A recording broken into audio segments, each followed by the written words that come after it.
За, шинжлэх ухаан танин мэдхийн Одмондөр суугийн Аадар анир нэвтрүүлэг маань эхлэхэд бэлэн боллоо. За, энэхүү нэвтрүүлгийг хөтлөгч Зандаа болон хөтлөгч Ганс Сүхмэний би та бүхэндээ хүргэдэг. Өдрийн мэнд хүргэе. Өдрийн мэнд ганашаа.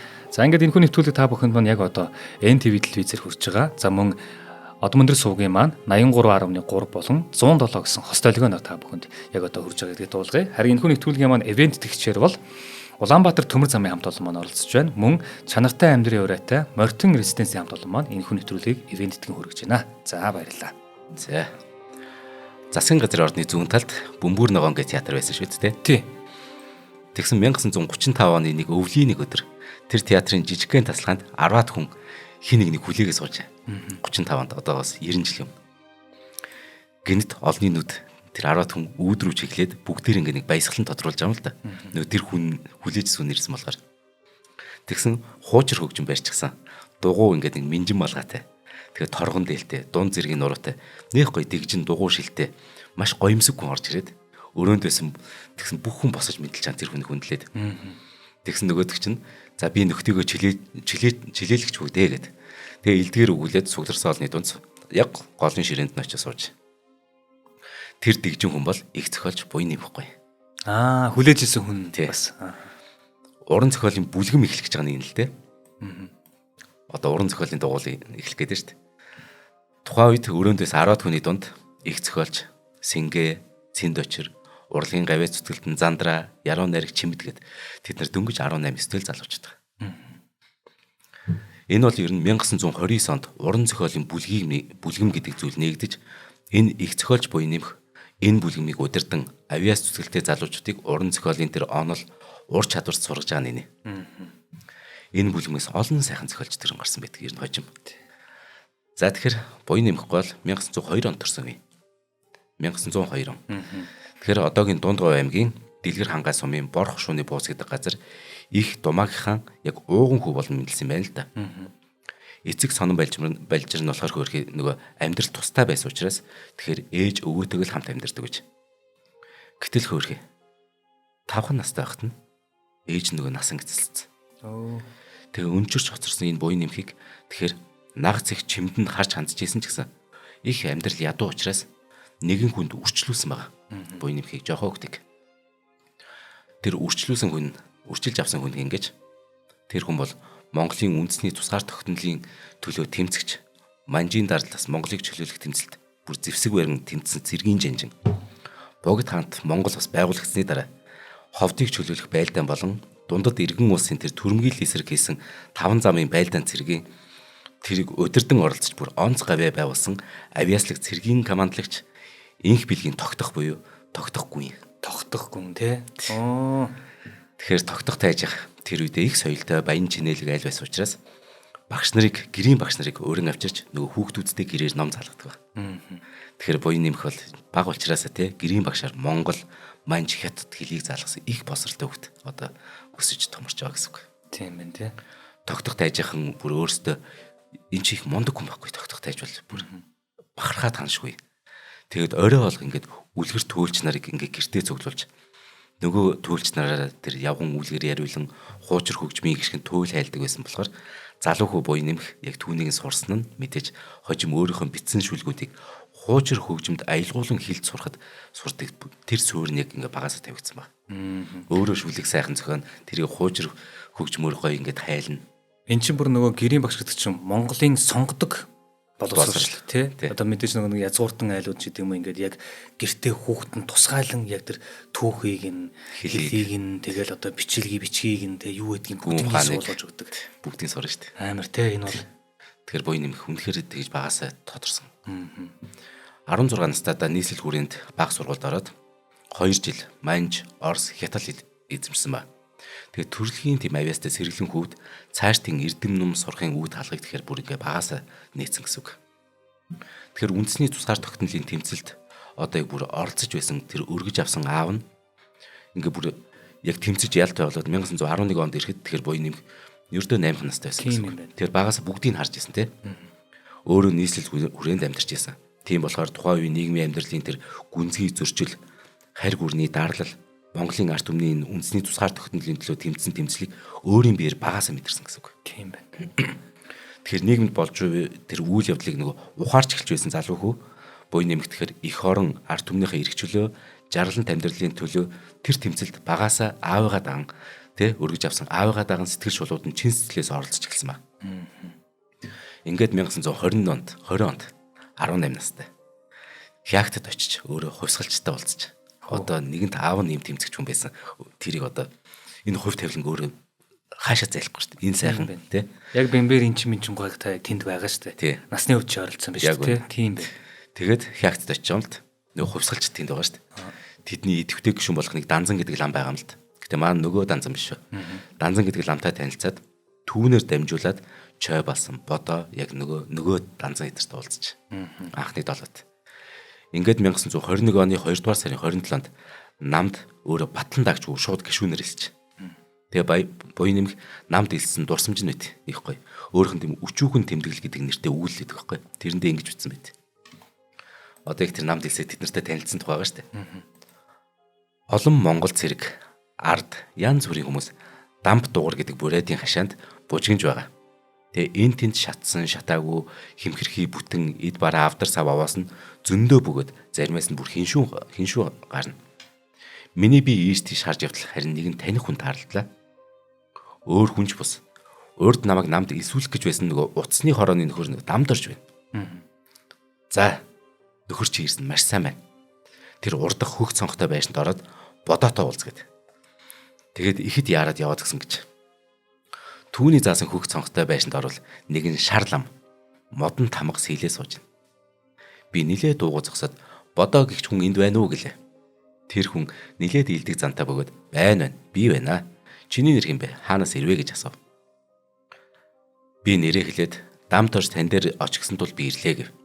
Тэр лам инээмсэглэж тийм би чамаг бид ер нь чамаг эртнээс сонссон. Одоо танд бичгийн ажил хийх хэрэгтэй байна гэв. Энэ ямар газар вэ гэвэл гадаад хэлцээ гэж байна. Түүний сэлж буй тамгын үсэг нь түр засгийн газар. Гадаад дотоод хэлцэх хэмээх үсгүүдтэй бөгөөд тэр нь үнэндээ яг сэлбэрч лам бус. Харин ардын түр засгийн газрын гадаад хэлцээний дарга байж л дээ. Тэр бодоо гихч нэгэн бичиг авч надад өгөөд үүнийг хуулж бай гэв. Миний анх тэргүүний албан ажилд орсон тэр байлаа. Тэгээ нилээд орой олов. Тэгсэн нэг наривтэр өндөр бөгөөд нөгөө нь арай түүнээс богино Орос Монгол хоёр холцолцсон хувцастай бүрэн зэвсэгтэй бодвол нэг цэргийн даргуултаа тийм хоёр хүн ороод ирлээ. Тэр хоёр орж ирээд манай гадаад хэлцээний даргатай зэрэгцэн суув. Гинэт сонсвол тэр өндөр хүн энэ ямар хүн бэ гэж намайг асууж байна. Түүний хамт орж ирсэн нөгөө нөхөр нь нэмсэглээд эн чинь нөгөө шүлгийг битсэн залуу шүү дээ гэж байна. Тэр хүн түүнийг сонсоод даруй нэмсэглэл царайгаар намайг нилээд ажиглалаа. Урд хэд өдрийн өмнө би 5 мөнгө хүрэхгүйгээр төмөн ардыг худалдсан халахын ноёд гэдэг шүлэг бичээд дамд орж өгсөн. Түүнээс өөр шүлгийг урд хожид юр бичээгүй явсан тул лав түүнийг эдгээр нөхөд үзээд ийхүү ярилцаж байгаа үзээ гэж дотроо тааварлаа сууж илаа. Хизээ хойно унтах үед бодоогой оройны орж ирдэг хоёр хүн хин гэдэг юм бэ гэд асуулаа. Тэгсэн бодоо инээгээд тэр миний баруун талд суусан бол манай нөгөө ардын цэргийн тэргүүн жанжин Сүхбаатар гихчин шүү дээ. А нөгөөх нь диж жанжин чой басан гэдэг хүн нэг гэж. Нэр алдрыг нь сонссон боловч зүс сарайг нь сая л үзлээ гэж баясаж үнэхээр байлаа гэж. Ингэж энэ үгэл дээрээ. Харин манай энэ зохиолч бичдэг хүмүүсийн ганц гоё юм нь өөрийнх нь талаар намдар нэдрийн байхгүй шүү дээ. Тэр тал руугаа ч манайхан өөрсдөө магтдаг тал руу болмоо.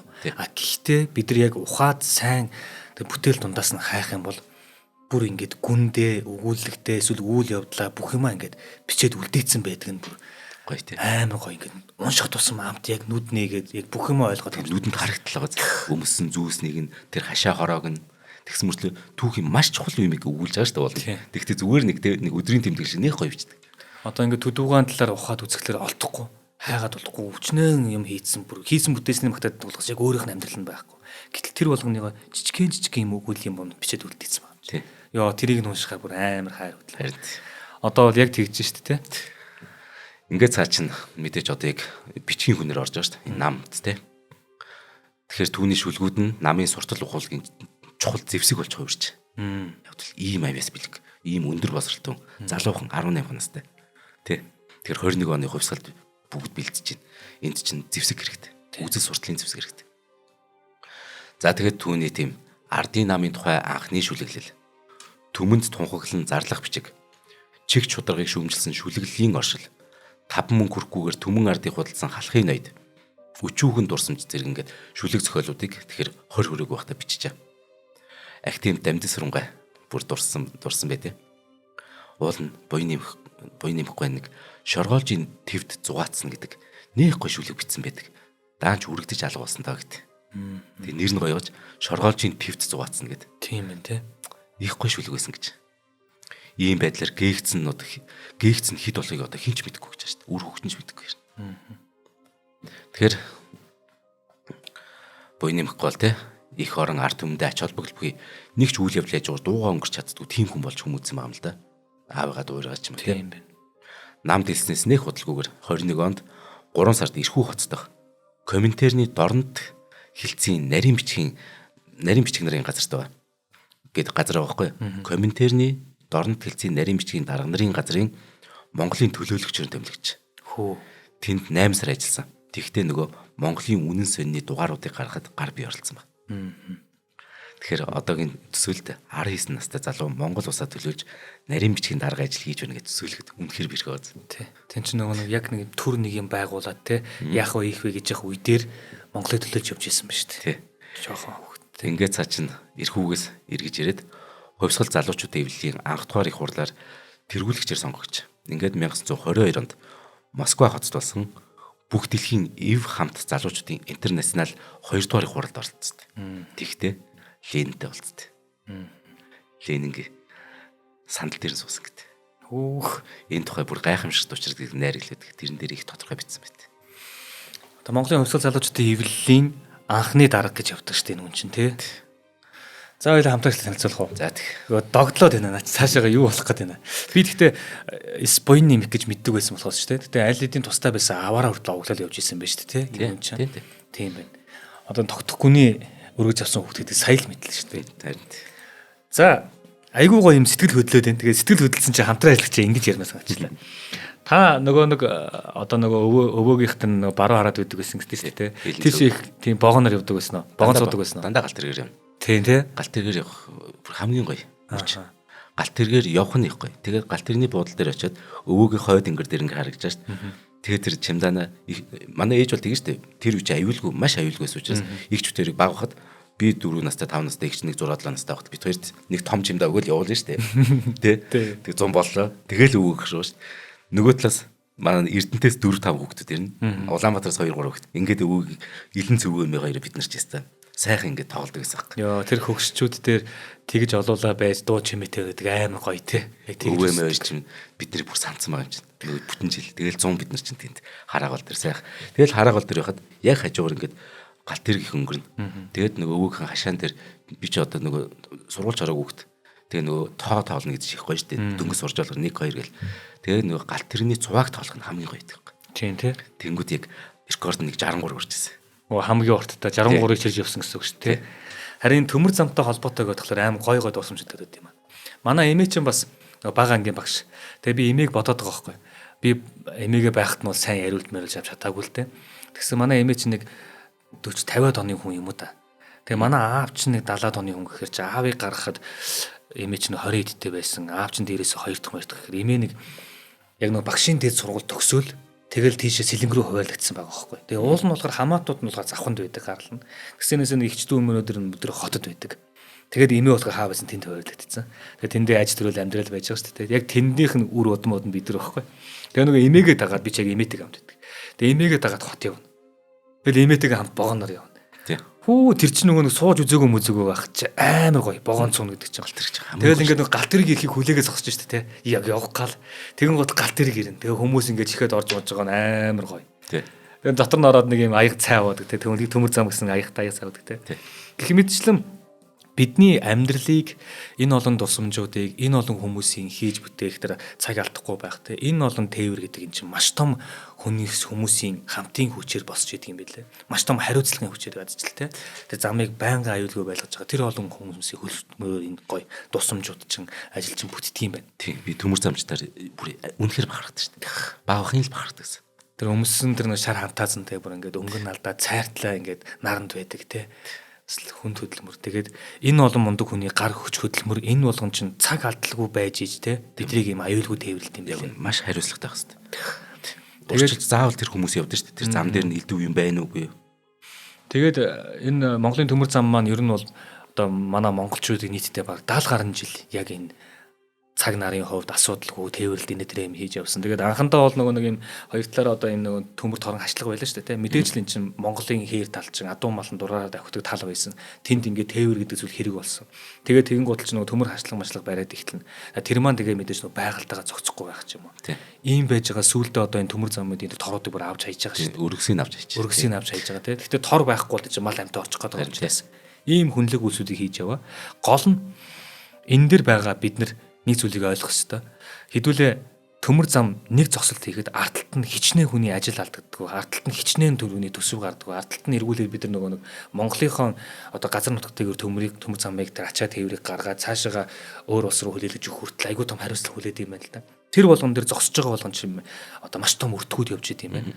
Тэгсэн чинь нөгөө бидний жоохон хариуцлагагүй байдал, жоохон нэг юм яарсан байдлаас болоод бид нар энэ нөгөө гармууд дээр их алдаа гаргадаг юм байна. Ялангуяа Улаанбаатар хотод нөгөө энэ гармаар амжиж чинь энэ гэрлэн тохиог амжиж чинь гэж яваад очдөг. Тэгэл нөгөөд гэж улаан цайн урд нь байхад очиод мөрөхгүй нь ойлгомжтой шүү дээ. Үнэхээр зогсоод дийлэхэр бол зогсоо шүү дээ. Гэтэ заримдаа зогсож амжихгүй шүү дээ. Тэгээд тэр хүнд төхөөрөмж чинь зогсоохоор ард талд нь маш том юм болдог.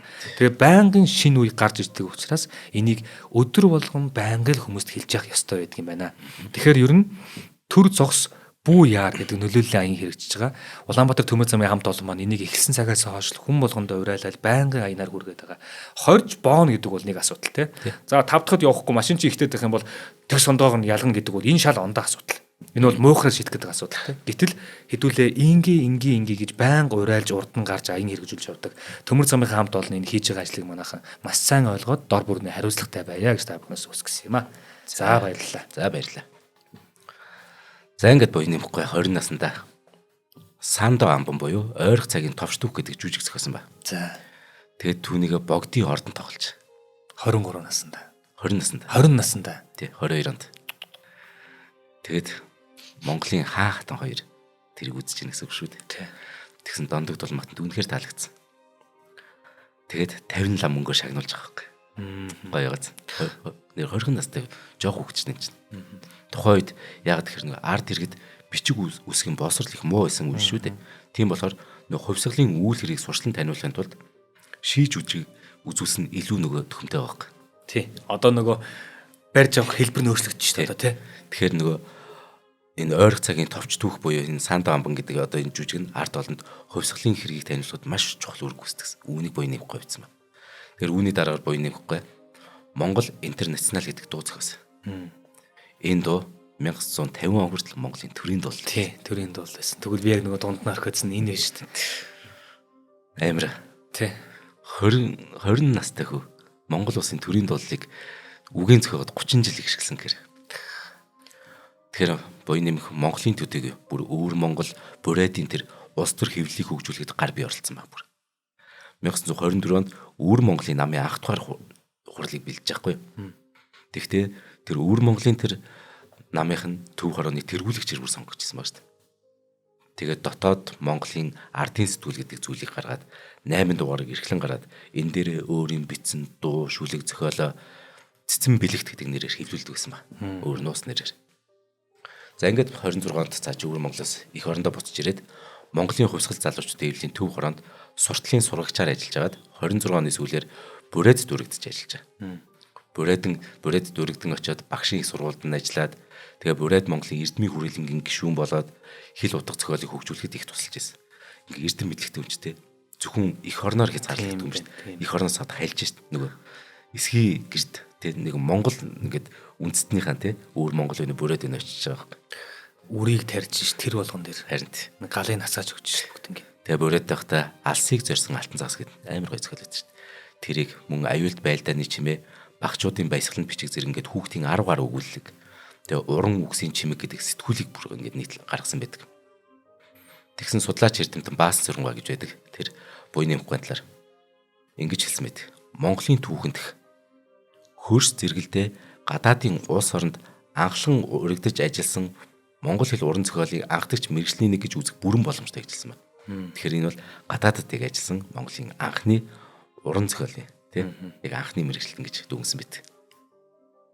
За ингээ 27 онд Монгол Ардын намын 6 дугаар хурлын төлөөлөгчөөр оролцоод бүгд хурлын гишүүнээр сонгогдоод улмаар Улаанбаатар хотын намын хорооны дараагаар ажиллаж гэдэг нь 25 настай гэсэн үг. Энд чинь одоо хотын дарга гэсэн үг Улаанбаатарт. Тийм ээ тий. Гоц юм тий. Гоц байгаа. Тийм ээ. Ингээ 29 онд хотын намын хорооны дараагаас өөрчлөгдөд Монгол Ардын намын төв хороонд ажиллах болсон. За ингээд ер нь буй нэмэхгүй. Тэр чинь одоо бид нар нэг хүндэтгэж гуйа гэж хэлж болсон чинь залуугийн талаар л ярьж байгаа төрөөдтэй. Нийгэмд болж бүтггүй байгаа үйл явдлыг жүжиг зохиолдоо шок хошин байдлаар их ёгтлон өгүүлдэг байсан. Бүрээдээс ирээд 1929 онд хувьсгалын уран зохиолч нарын бүлгэм гэдэг зүйлийг байгуулж. Тухайн үед уран зохиолын бүлгэмд явж байсан Наваан Юндангойд урсаж байгаа шүү дээ. Наваан Юндангой чинь Алтай ургийн хүн тий. Тэр бүлгэмд явдаг байсан юм л д. Тэгсэн Сүхбаатарын тухай жүжигийн уралдаанд ирсэн зохиолуудыг уншихаар болоход буйнамхгүй ирсэн юм байна л да. Эрдэнэт Соёмбийн эзэн Эрлэг Жанчин Сүхбаатар гэдэг жүжигийн зохиолоо нөгөө зохиолч нарт уншиж өгсөн юм байна. Тэгсэн уншигч гэжтэй бүр жүжиглсэн гэдэг байгаа байхгүй. Наваан Юндангойд дурсамжт. Угаасаа буйнамхгүй угийн тийм алиас сэргэлэн хүн болохоор жүжигийнхэн дөрүүдийг уншихын оронд бүр бүгдсэн тохируулан өөрөө ингэ тоглосон гэж. Зусарч бэлдууш лам ноёдын дүрийг маш алиа шогоор ингээ гаргасан ч тэнд байсан бүх хүн инээлсэн гэж. Тэгсэн намдаггүй бүр маш баяртайгаар тэр энэ ч намдаггүй бүгдээр нэг агуу сууд ирээдүйн тий суутан сууж байгаа шүү дээ. Үнэхээр доогүй шүү. Үгүй тэр хятад анчаад болж байгаа. Бүр яг шүү. Энд бүр аятайхан жүжиг болох юм байна да гэж олзуурхан хэлсэн гэж. Ингээд яг наад хувьсгал залхиолч эвлэн шүү дээ тий. Энд чинь мундгүй дугаад байгааз наад унд чинь бас нацаг дөрж байгаа байхгүй. Тийм шүү дээ. Нацаг дөрж чинь тэгээд нөгөө нэг жаргалан имлэгийн хүсмэс гэдэг энэ шүлгүүднээс гарч байгаа шүү дээ. Тэгээд дараа нь тэгээд нөгөө ээлжид маргаан шүүмжлэн хилцэх явдал эхэлт юм байна л да. Тэгэхээр манай анхны зохиолч уран зохиолын хичээлийг ингэж явуулдаг байсан билээ гэж Наваан Юндангойд урсан мэт. Энэ бүлгэмд нь академичд Дамжин Сүрэнгой оролцдог байсан. Тэгээд Дамжин Сүрэнгой буян нэмхийг тий манай утга зохиолын хөгжилд онцгой чухал хувь нэмэр орсон хүн гэж үзэх ёстой. Би түүний гэрээр байн очдог. Тэгээд уран зохиолын онол шүүмжлэлийг сонсож түүнээс би бүр их зүйлийг сурч авсантаа гэж дурсан байдаг шүү дээ. Тэгэхээр ардын уран зохиол Дамжин Сүрэнгой, Намдаггүй, Наваан Юндангой зэрэг Монголын сор болон босон уран зохиолчид буян нэмхээс утга зохиолын тухай суралцж байсан гэсэн үг. Харин тийм биш үү. Тэгэхээр буян нэмэхгүй бол Монголын тогтмол хэвлэлд нийтлэл, өгүүлэл, тэмдэглэл, сурчилсан тэмдэглэл зэрэг бичлэгийн төрөл зүрэл үүсч төлөвшөхөд маш том хувь нэмэр орсон. Жишээ нь найраглал, одоо гайхамшигт учрал гэдэг лентэ одоо уулзсан энэ найраглал гэдэг зүйл. Сурчилсан тэмдэглэл гэдэг нь бас нэг зүйл ба. Шив шинхэн цувраа гэдэг сурчилсан тэмдэглэлэд. Тэгэхээр үүнийг Монгол улсад анх бичиж үзүүлсэн гэсэн үг. Найраглал гэж ийм байд. Сурчилсан тэмдэглэл гэж ийм байд гэдэг. Ингээд хувьсгалт хэвлэлийн нийтлэл утга зохиол урлагийн шүүмж судлалын өгүүллийг төлөвшүүлэхэд мэдээж маш том хувь нэмэр болж. За ингээд байжсэн. Нөгөө аимшигтай үеглээ шүү дээ. Хэлмэдүүлэлт. Бас өртөх юм тий. Ингээд 21 онд илсэн намын гишүүнсээ 30 онд хөөгдөж. Дөнгөж 28 настайд. Үеэлдүү Ёндан жамцсан нэг дурсагтай ингэдэг байсан. Ингэж юм л да. Манай ах их юм мэддэг юм байсан. Даанч нөгөө олон таван үггүй болохоор одоо юм асууж ам хэлийг нь татахгүй бол нэг ам нэгэд байхгүй. Их хашир хүн байсан. Цаа чи ингээ 30 онд нөгөө хөөгцөн штэ. Тэгээд шоронд орно, гарна, ахиж орно, ахиж гарна бөө юм болж. Тэгсэн тэр нөгөө үеэлдүүн ингэж дурсчаа. Нэг өдөр манад нацаг дөрж ирлээ. Бид нар ч агуу зөхөлж дааш дөрж нацаг дөрж ирж штэ. Тэгээд нацаг дөрж ирээд ахтай юм ярьж байхад нь хоол цай оруулж өгсөн гинэ энэ үеэлдүүн. Тэгсэн нацаг дөрж тэр хоёр ярьж байгааг нь сонссон юм байна. Ингэж ярьж гинэ. Нацаг дөрж чи их хашир хүн шүү гэсэн. Тэгээ энэс юм байна. Тэгсэн ах нь буй нэмэхгүй. Би ихтэй жинхэнэ язгуурын тайзнараас яаж илүү хашир байх вэ гэсэн. Жинхэнэ язгуур чи өөрийг нь хэлж байгаа шүү дээ тий. Нацаг дөрж гэлээд тий. Тэгээ мушээс юм байна. Тэгсэн чи нацаг дөрж инээд алцснаа. Хэр би чам шиг энэ шоронд ороод тий. Ингээд хэр өмнө явсан бол гэж. Өмнө явсан бол гэдэг нь шоронд орсон хэлж. Би чам шиг өмнө явсан бол эргэж ирч чадахгүй тий. Тэгэхээр чи илүү хашир байгаа юм биш үү гэсэн ба.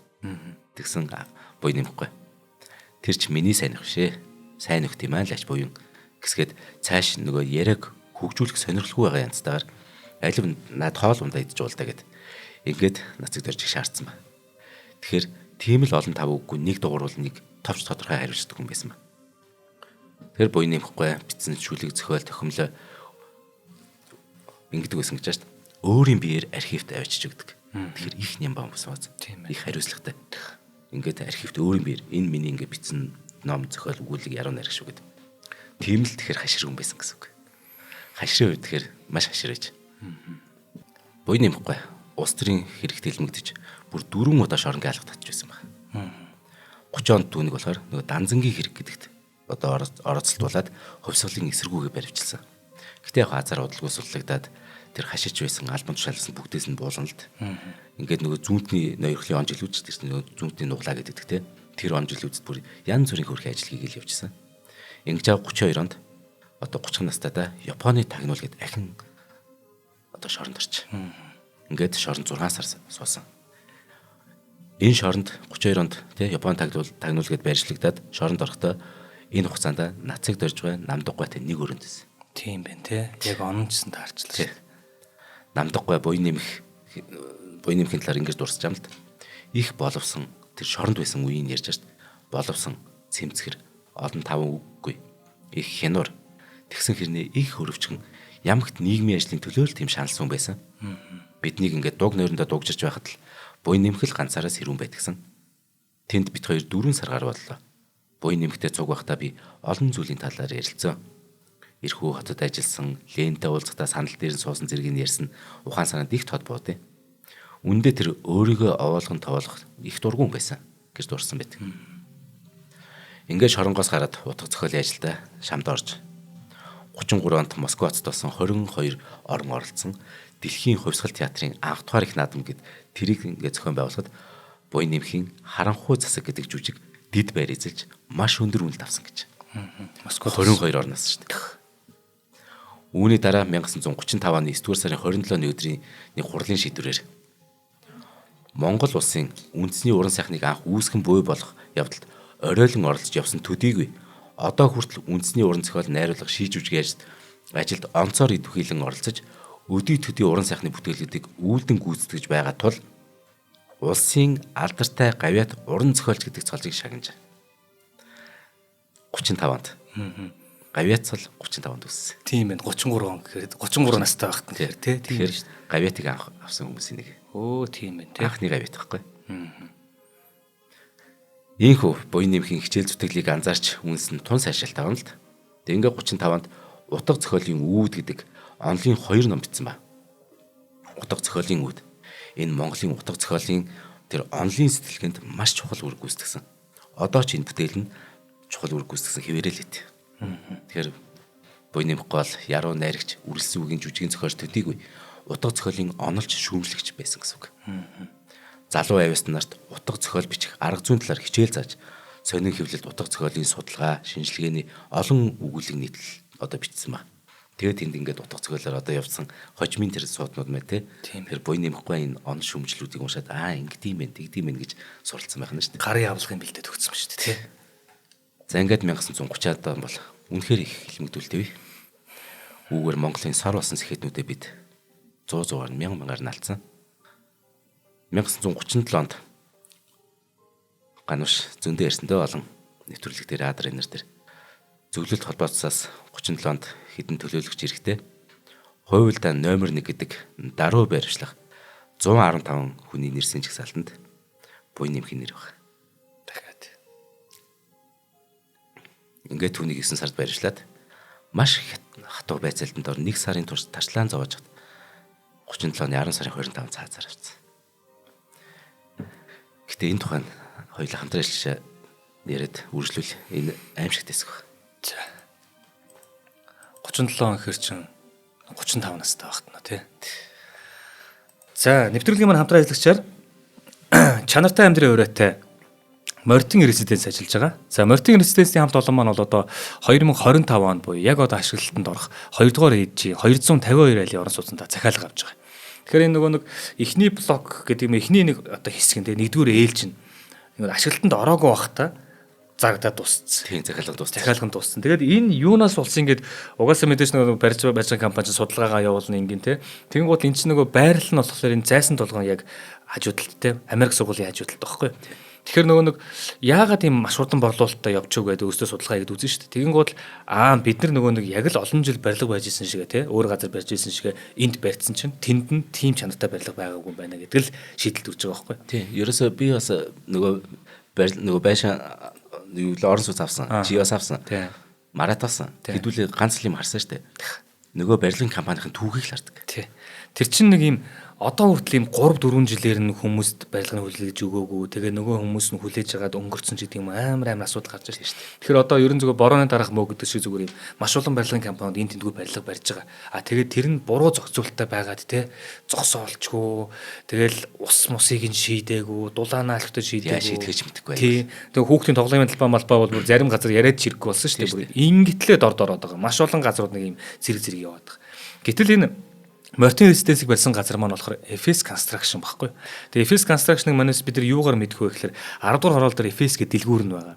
Тэгээд эн чинь давхар нөгөө нэг construction үүсэж байгаа дахиад охин компаниудтай. Чи 10 дугаар хороолыг мэддэм тий. Би зайсан гард мэдтээ. Тийм зайсанд бас байдаг. Энэ нөгөө нэг олимпикуудын хажуудаас байдаг гэдэг байгаа байхгүй. Тэгээ 19-д бас FS Construction байсан байлгууд байдаг. Гэх мэтчлэн ийм түүхтэй газрууд чинь өөрсдөө нөгөө нэг ямаа хүлээлгэж өгдөг. Би баг энэ одоо яг энэ FC-г үүсгэсэн хүмүүсийн талаар сонсч байсан байхгүй. Манай ээж аавын нутгийн хүн гэлүүдээ баг тийм хүн байлаа. Тэгээд олон хүүхдүүдтэй яг ийм хариуцлагатай ханддаг ийм гэр бүл байсан ингээ манай ээж аав ярьдаг байсан байхгүй. Тэгээ одоо яг энэ хүүхдүүдийнх нь хийгээ явж байгаа энэ FC Construction те энэ бол одоо ингээд олонд ямаа хийгээ харуулаад баталгаажсан. Тийм ч учраас нэгдүгээр ээлжинд тэнд ашиглалтанд орохоос өмнө бүгд зарагдаад дууссан байсан. Тэгээ одоо хоёрдугаар ээлжийн ашиглалтанд орж байгаа. Хоёрдугаар ээлжнээс нь одоо манайхан захиалга хийгээд эхэлсэн. Юугаараа давуу талтай гэхэлэр хамгийн гол нь тэр хавч нөгөө нэг усны их асуудалтай гэж яриад байдаг.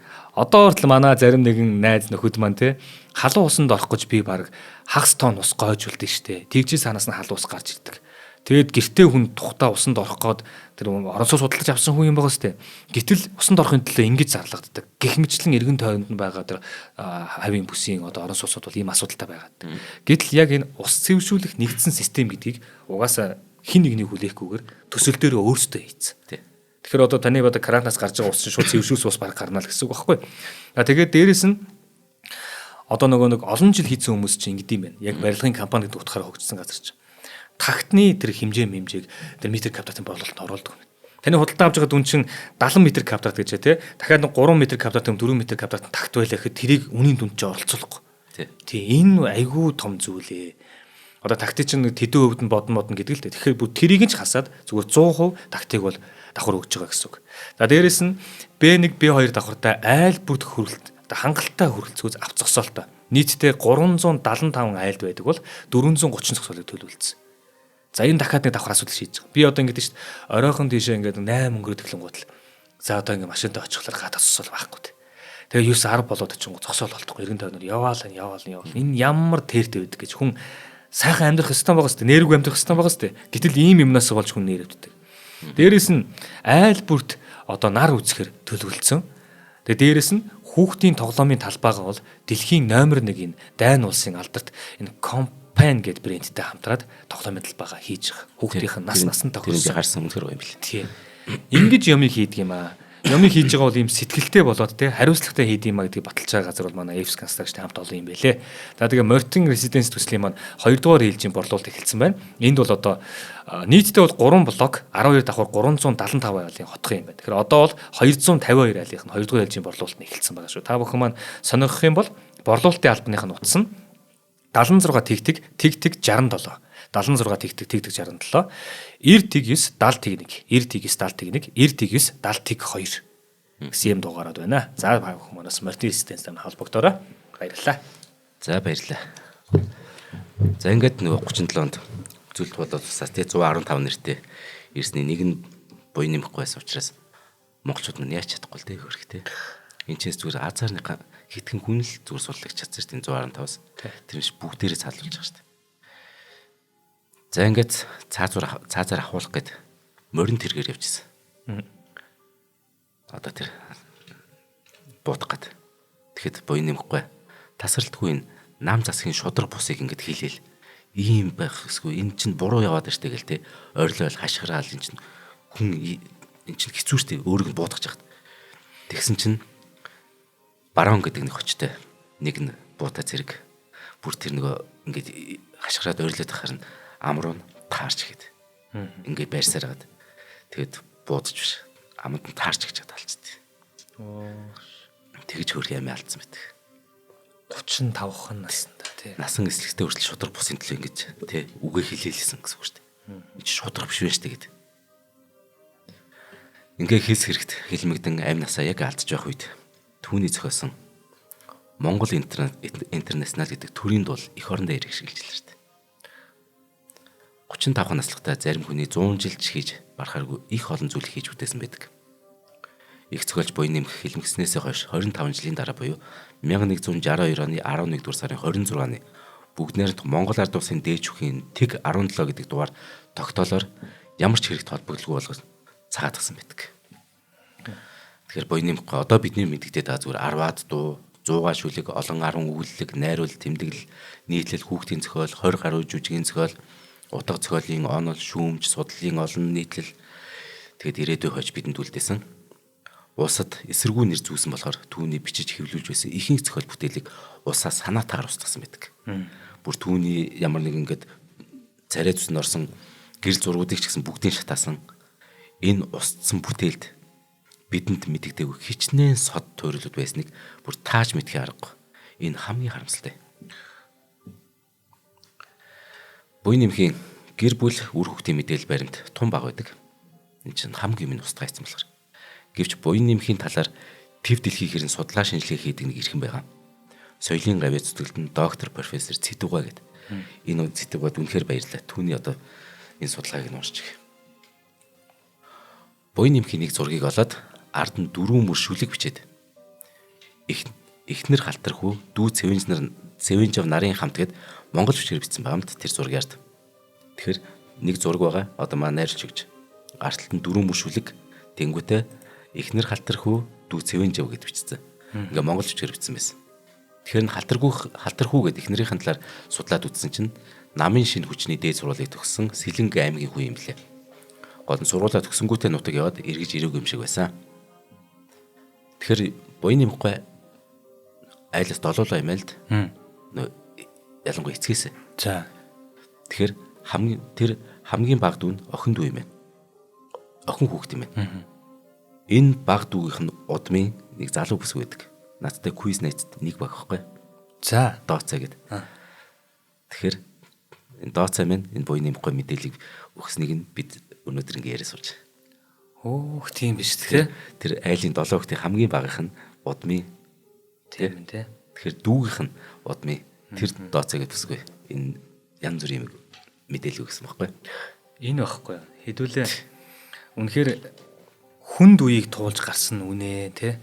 Тэн дээр мэдээж маш олон алдаа оноо байгаа. Гэхдээ тэр чинь бүгдээрээ л бидний түүх байхгүй. Алдсан ч бидний түүх, онсон ч бидний түүх байхгүй.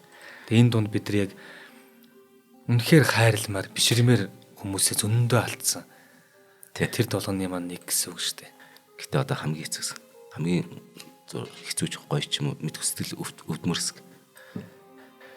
За нөгөө судлаач хүн маань байгаа шүү дээ Цэдүга тий. Доктор профессор. Түүний нэг гоё түүх байгаа. 1937 онд түүний өгсөн Мөрдөн байцаалын мэдүүлэгт Зина гэдэг татар гаралтай эмэгтэйтэй хамт амьдардаг бөгөөд дундаас нь нэг охин төрсөн гэдэг тэр мэдүүлэг байт юм байна. За. Тэр нөгөө цаазарах өмнөхөн мэдүүлэгт нь наад нэг охин байгаа гэд. Гэтэ тэр бүсгүн талаар тимч бодиттой мэдээлэл олдоогүй учраас Цэдүга яасан гэхээр түүхийн хавцас энэ баг хаагдадсан гэсэн үг л дээ одоо энэ тухай. Гэтэл 2004 онд Оросын элчин сайдын яамд ажилладаг нэг танил маань над руу уцсан гэж. Одоо Цэдүга энэ чинь нөгөө дурсамжууд над руу уцтаад хойноос нэг бичиг ирлээ. Нэг бүсгүй эцгээ хайгаад олохгүй болохоор манад хандсан юм байна. Буян нэмхийн талаар судалдаг хүн байна уу гэлээ. Тэгэхэд тэр бичгийг аваад үзтэл Оросд амьдардаг охиных нь гэрийн хаяг байлаа. Тэгээд л хүмүүсээр дамжуулж аваад холбогдсон доо. Тэгээ 2006 онд биднийг Оросд очиж уулзаад тэгэхээр манайхан Орос руу явсан ба шүү дээ.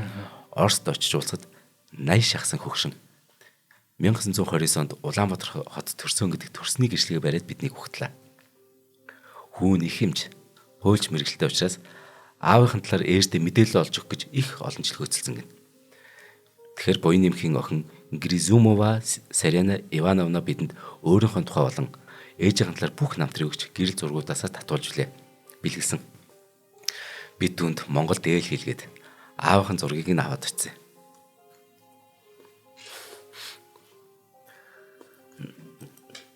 Найш хагсан хүн Монгол дээл өмсөө зураг авахсныг нь аавынхын зурагтай харьцуулахад гарцаагүй л нэг Монгол төр харагдаж байлээ. Аавынхын талаар ямар ч мэдээлэл үүссэн болохоор буян нэмхийн зургийг илээд дахин өмсөд чанга юм те.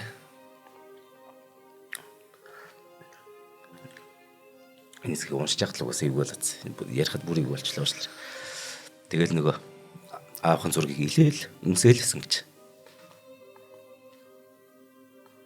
80-аад наснда эцгийнхээ зургийг анх удаа үзнэ гэдэг. Тэр хүн нэвт хичнээн сайхан боловч хөндлөнгөөс харж байгаа бидэнд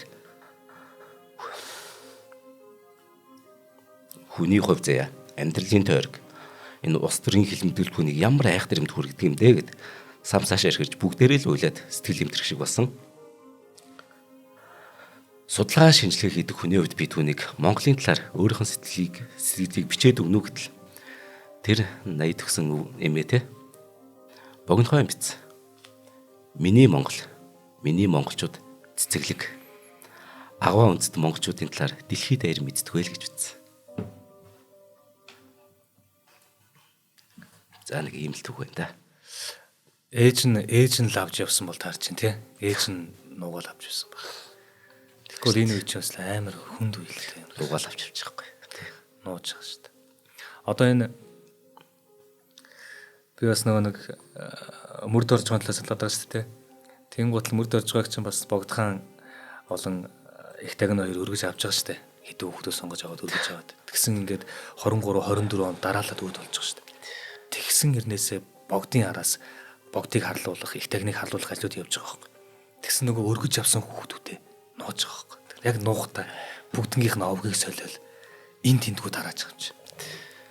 Тэр талаар угаасаа бүтэн сайнны адар энер дээр чи яриаш те.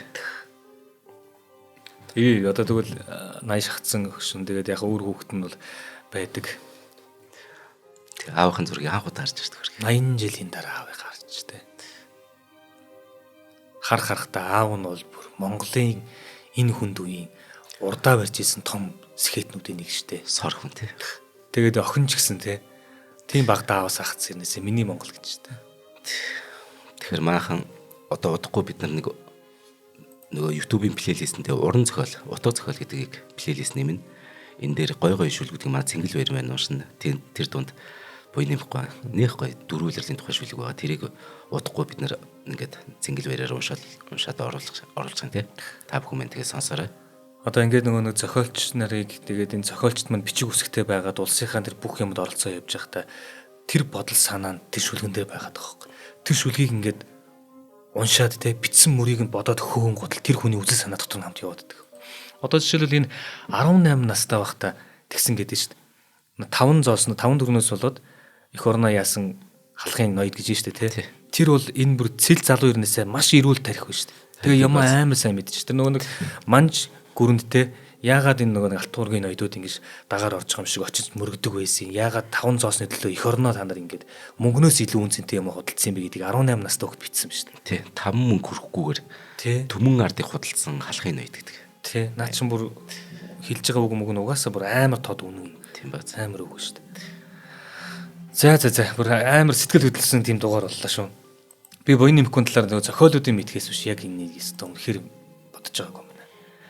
За ингээд шинжлэх ухаан таны мэдхэн од мөндөр сувгийн маань Адар нарын энэ удаагийн дугаар өндөрлөж байна. Тэгээ энэ удаагийн дугаарын маань ивентгэгчээр чанартай амьдрын урайтай Мортин резиденсийн хамт олон маань болон Улаанбаатар төмөр замын хамт олон маань оролцлоо. За энэхүү нэвтрүүлгийг та NTV телевизээр мөн 107 болон 83.3 гэсэн хос толгойноор хүлээн аван сонслоо. Дараагийн дугаар уулзъя. Баярлалаа.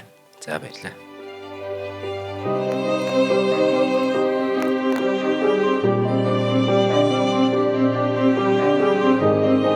Нэвтрүүлгийг хүлээн авсан Нарны аймгийн монголчуудаа баярлалаа. Од мөндөр суваг энэ мэтлэн танин мэдхүн 1000 хөтөлбөрийг 2025 оны 7 сарын 1 хүртэл та бүхэнд хүргэх юм. Их хэлээрээ шинжлэх ухаан танин мэдхүг түгээхийн үйлсэд та нэгтгэх хүсвэл бидэнд танд өгөх боломжтой. Нэг нэвтрүүлгийг 100 төгрөгөөр буюу 1000 нэвтрүүлгийг 100,000 төгрөгөөр үнэлээд та биднийг дэмжээрэй.